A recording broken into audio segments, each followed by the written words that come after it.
যে শাড়িটা তোমাদের কাছে নিয়ে এসেছি সেটা হচ্ছে পিওর কানি সিল্ক। পিওর কানি সিল্ক তোমরা প্রচুর ভালোবেসেছো, আজকে আবার একটা অন্যরকম ডিজাইন নিয়ে তোমাদের কাছে চলে এসেছি।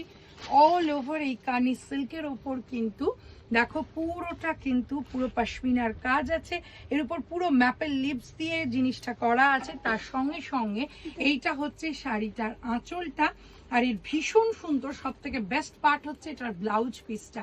এই ব্লাউজ পিসটা ভীষণ সুন্দর, আর তার সঙ্গে সঙ্গে পুরো শাড়িটাতে কালার কম্বিনেশন দেখো, আর ব্ল্যাকের সঙ্গে প্রত্যেকটা কালার ইন্ডিভিজুয়ালি কিন্তু বোঝা যাচ্ছে। আমি শাড়িটা শুধু সামনে থেকে একটু দেখাবো। শাড়িটার মধ্যে পুরো যে উইভিং আছে, পুরো আঁচলটা দেখো, আর তার সঙ্গে সঙ্গে পাটটা প্রত্যেকটা ভীষণ সুন্দর, প্রত্যেকটা কালার কম্বিনেশন ওয়াও কম্বিনেশন। এটার প্রাইস হচ্ছে তোমার 15,000 হচ্ছে এটার প্রাইস। যদি ভালো লাগে একদম যোগাযোগ করো শ্রেয়াস ত্রিপুটি। এটা হচ্ছে পিওর পশমিনাতে পিওর কানি সিল্ক।